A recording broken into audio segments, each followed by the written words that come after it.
Arnold Ekpe, thank you so much for joining me in the studio today at the FT. I want to start by asking, there's been a lot of conversation recently about bank consolidation in Africa, particularly after Chase Bank was placed into receivership in Kenya, following two others before that.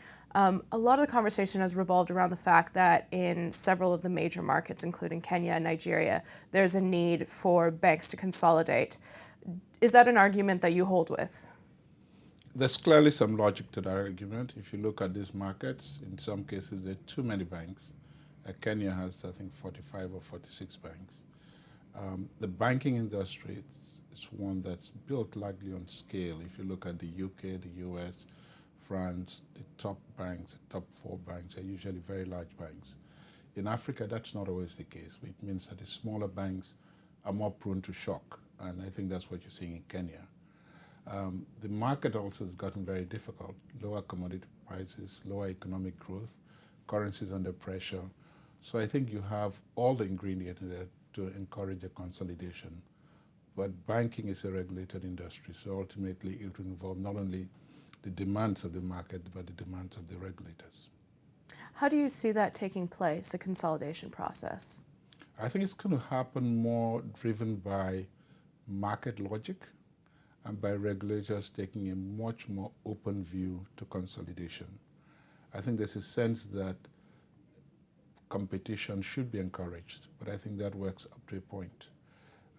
The way I think it's probably likely to happen is that it be catalyzed by one bank or the other starting the process, and that should drive the consolidation. The logic is very clear. There's need for consolidation, but a lot of these banks, as you know, are quite often privately owned, so the owners have to want to consolidate.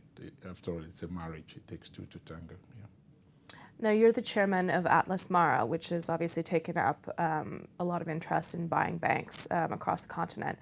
What do you see as that group's role, perhaps, in this process, or what opportunities do you see for it?